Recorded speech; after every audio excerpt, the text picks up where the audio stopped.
ესწრება. ჩვენ გვიყვარს პოეზია და არ შეიძლებოდა ანა კალანდაძის სასწლის იუბილეს ისე ჩადო, რომ ჩვენ სიყვარული არ გამოგვიჭირდა დიდი პოეტის ხიბად. რამდენად შეძლებ, ჩვენთვის მოგვიძლია შეფასება. ანა კალანდაძე გუმბერასი, როგორც შავის თეთრი და ნავზი, როგორც ამთის წინა სამასურია. Problema con poetul genius, სახალა და ნაუტურის, გარდაცვლილი ბებიის უსწავლის უკუდავ სახელი. ამათ ჩაოლები ახერხებენ მოიხსენიო სახელი. ანა კალანდაძე მის მოახერხა. ახსენება ნახდა იგულისხმება ანა კალანდაძე და არავის სხვა. ანა კალანდაძეზე ამოხდა არამიწური უცნაური და გულდახდული იყო. როგორ შეიძლებოდა ქალი, რომელიც ყოველის კვირას რუბლის ფორმას არამცირად ხედავდა. არგოგულება ქართველი, რომლისთვისაც ახლობელი და საყვარელი არ იყოს ანა კალანდაძის სახელი. ის 23 წლის იყო, როდესაც მწერალთა კავშირში პირველად ეკითხა თავის ლექსები. ერთ-ერთი პოეტი იყო,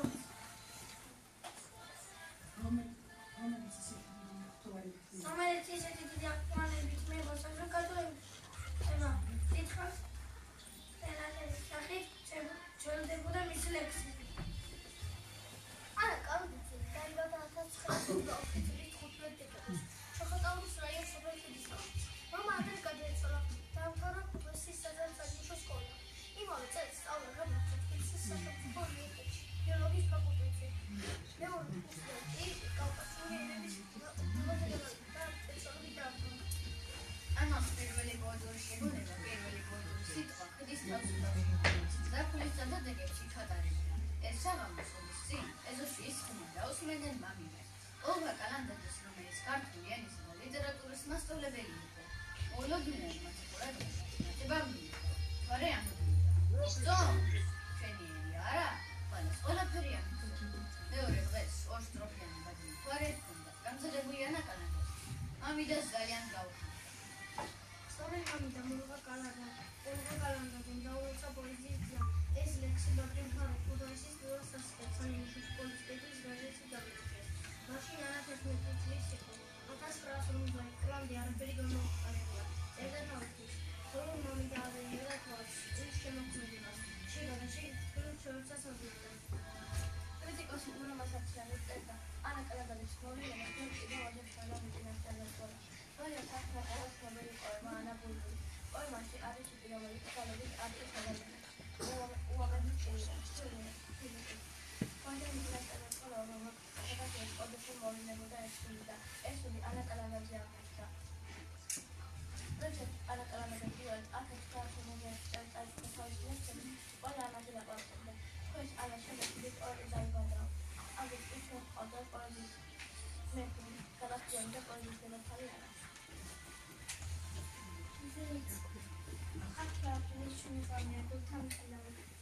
ვარსკვლავი როგორც წინარე. ისინი თავის მათის სასწავლი წასუხად წინარე. ჩემო ვარსკვლავი შეიმხარებიცის ერთწინარე. ახლა აგრე ჩვენი ღამე გულთამტილავი. ვარსკვლავი როგორც წინარე.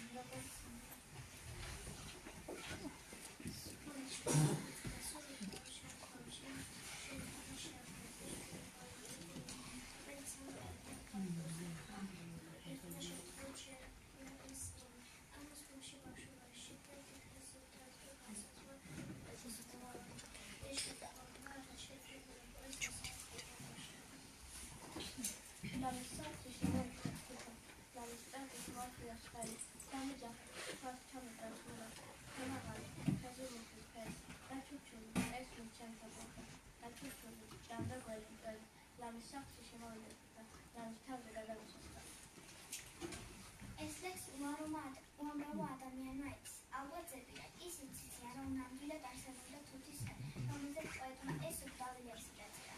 ის თვითონ სოფელ ხეთის თავში იდგა და მართლაც ლამის სახე შემოწმება. მაგრამ არსებობდა კიდევ ერთი თუთის ხე, ანასტოზა თბილისში მისცა.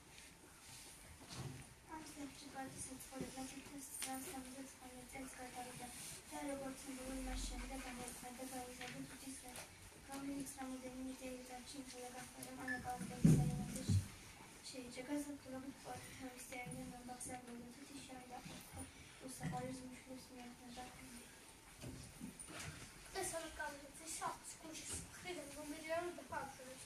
ამ სახში ცხოვრობდა პოეტი აკადემიკოსი ანა კალანდაძე.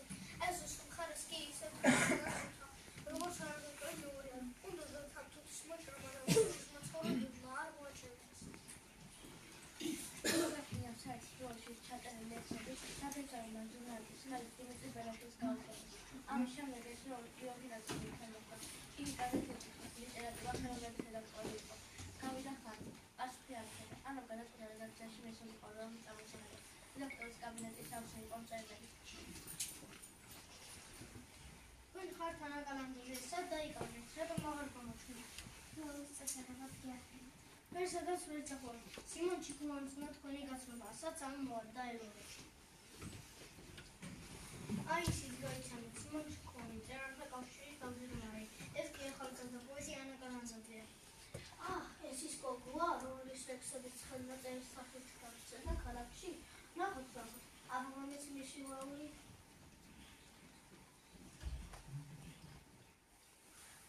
ეს რა კარგი ლექსია.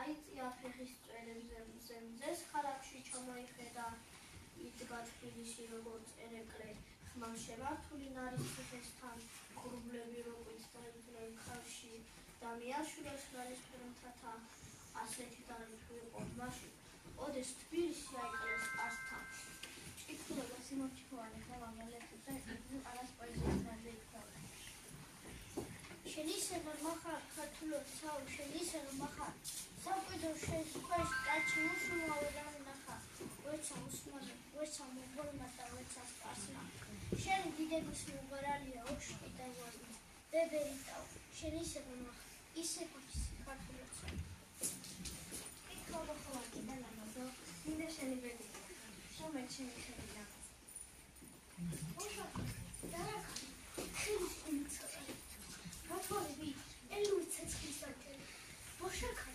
ვასხლების სადარი შეხედის და შეუყეთეს გაჩენჩა მიზღვაობებს გამომწვევად გვერცხალი ერთილოება ისიც სულს ხელგაში გაგტყუა მიზღვაობ ხოლ დეთხეს მოკოჩებს ეს აწია სიყვარულისთვის და განაგრძობს თვალის ცრემლით იცებს ხიარი მოშაკა სტოინი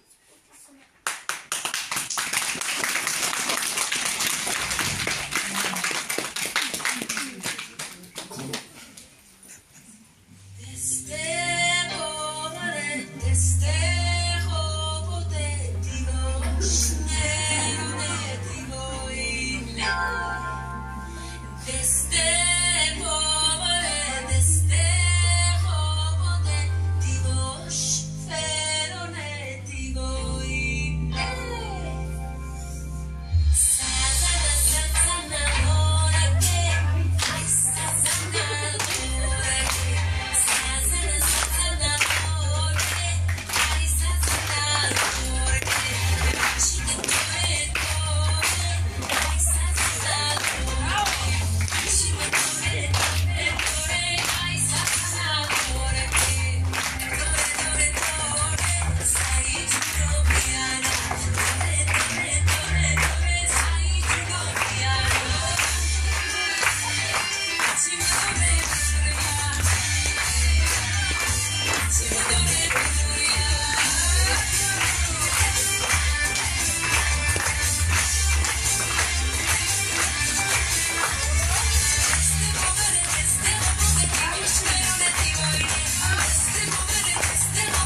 თუმცა მე თქო დღეს ამას იქით მოვარმა და მალანმა როდენმა კალავშელი უნდა შევცვალო, მაგრამ პირიქით მოხდება. ბევრი ახალგაზრდა პოეტი სტიმულს მისცემს დღევანდელი ამბავი.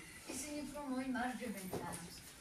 ამასთან ერთად ვიდები ჩვენ ისედაც იდებულ პოეტს.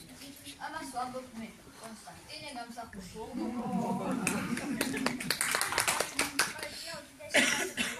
ნამაშინდელი როგორც უფროსი, ისე ახალგაზრდა თაობის უნარ ცხოვრებაში. ანა კალანდელის პოეზიაში წარსული ცოცხლია. ორმოგიფართო, ენობრივ ენაში დაარსებული. წმინდა ნინო ჟუშანიკი თამარისა და კეთევანის პრესკული სახელების პოეტმა თანამედროვეობა სანამხალოდ დაუბრუნა ისტორიის წარსული არა შეგვახსენა წმენისა და მამულისთვის შეწული დედანი, არამედ დაიწყო წარსულთან დიალოგი.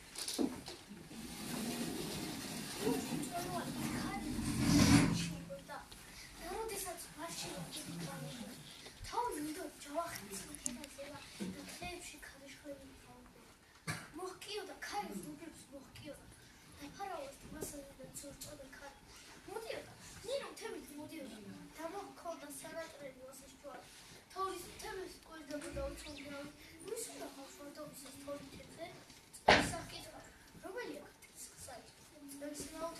საქართველოს არის ესე იეძინა ერთ წალკოში მიეძინა და შეწყდა ძისგან მოუჩქილეს.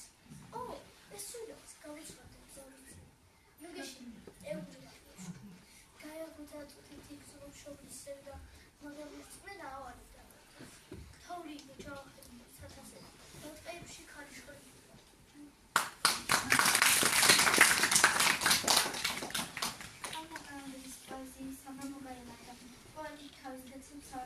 ჩამძარი კითხულობდა დავით აღმაშენებლის საკითხი რომ დაიწყო თებრი წამოწვა სახელმწიფო მეფის მიმართულებით წების ნიშნა.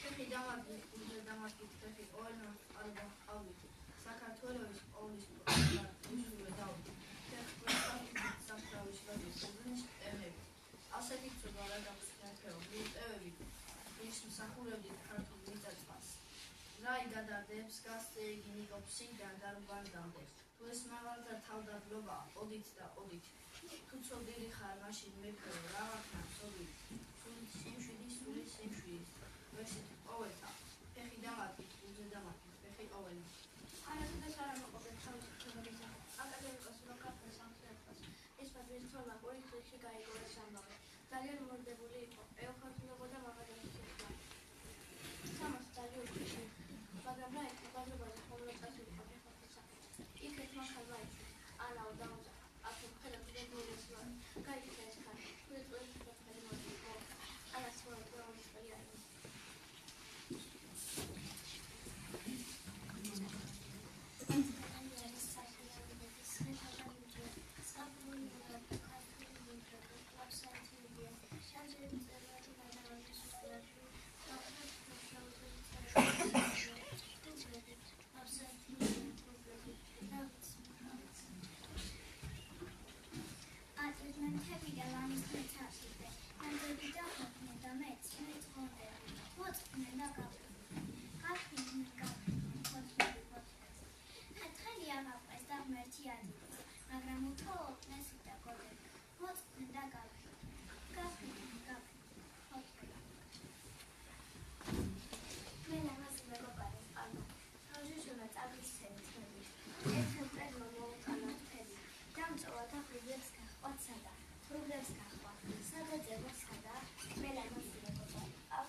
მომწამება, უდაბნოში გამოვიდა.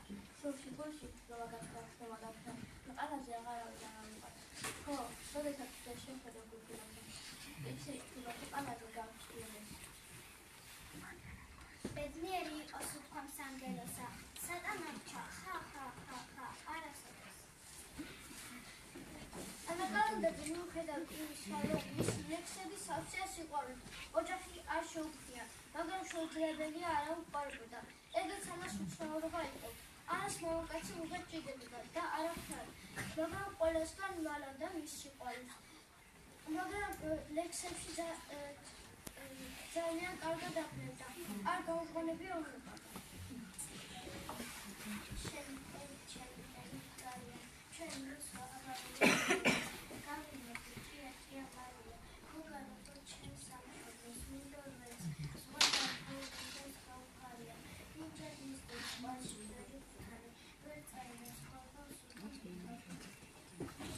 ვაჟაო დილის ხიო თებზენის თადინება შოქოდა რომ მიდიხარ გული რაც გაგეტირება შენ თუ არ იცი მიზეზი აბა უშეცოდინება გადმოდი გადმოაშუქე მუსთხილიანას კალთები გადაშოდება აცრაე უარდა განცხადები სიგნალები არის შესაძლებელი სოლომონ მერაშვილის გვერდით ამ ყოველდღიურად ფედერაციის სახელმწიფოს შალაკჭაძიშვილის გვერდით და პარკაშვილის ცხოვრება და გადასახლება წამება მიუხედავად ამისა გულში სამშობლოსა და ერთ ქალის სიყვარული არ გამანებია. ეს ქალი დიდი პოეტი ანა კალანდაძე იყო. ანა ჩემთვის მიუწვდომელი ვარსკვლავი ოცნების ქალი იყო და ოცნებადვე დარჩა. ისეთი დიდი იყო, ვერასოდეს გაიგებდა როგორი რთული ცხოვრება მარგუნა. ის სხვა იყო და მე სხვა ვიყავი. ამიტომაც ერთმანეთს დავწივდით, მაგრამ ჩემს გულში ისე მარტია მისი სიყვარული. ამას ამობდა შალვა მჭედლიშვილი. სადმეჯესოდისო, ასამბობ ამასთან გამშვიდობის შემდეგ. ეს განწყობა შალვა ლექსის გადმოცა. ესე გამშვიდობაც გიგინფრე. სანტიადონის თანო ცაინა. მეტაძის სასოსი ქელის მერე. თანაც პავლე კაფა. შეგებული ვარ ხუთლობის დაია. გოგონებენ შენები. ზეიდაც პავლების ხარი. ჩურჩულები მონზენაი ფერები. მომახულეს სივაჭი ამალი. არასდროს ხოლოდ მოგეცემები. ზეიდაც პავლების ხარი. ჩურჩულები მონზენაი ფერები. ანა კალანდაძე საბუთალებზე ერთადერთიანი დინაშის პოეტია.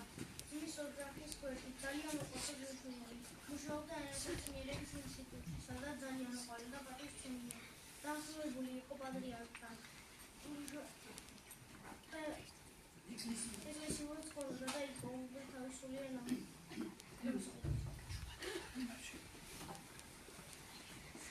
საბიან თვალები ქონა პოეზიაზე. ებრძოლა ცხოვრება. ცდილობდა დააკავებინა შეფუნდო კიდევ სხვას.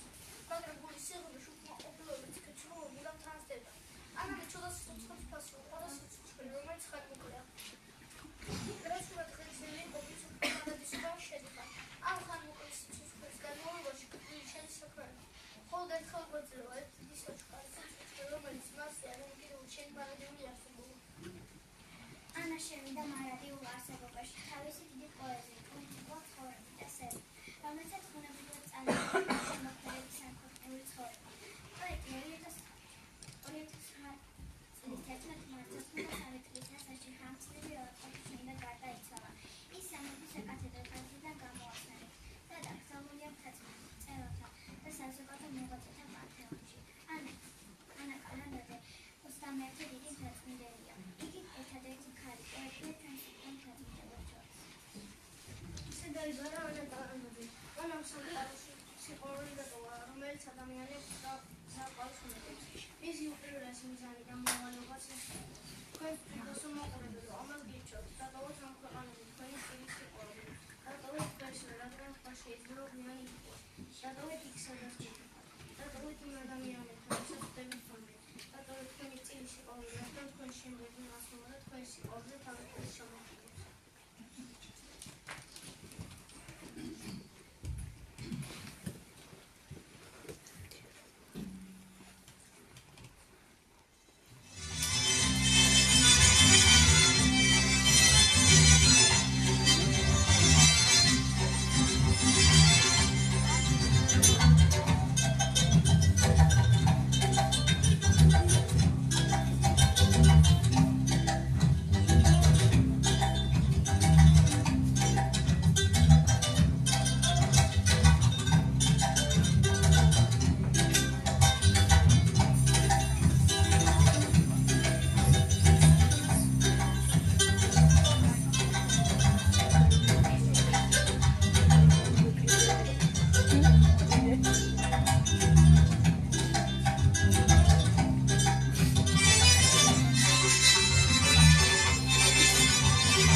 დიდი მადლობა ჩემს პატარა მეგობრებს, მასწავლებლებს, იქ რომლებიც დამემაგრე და დღევანდელი გავაკეთე დამრიგებას.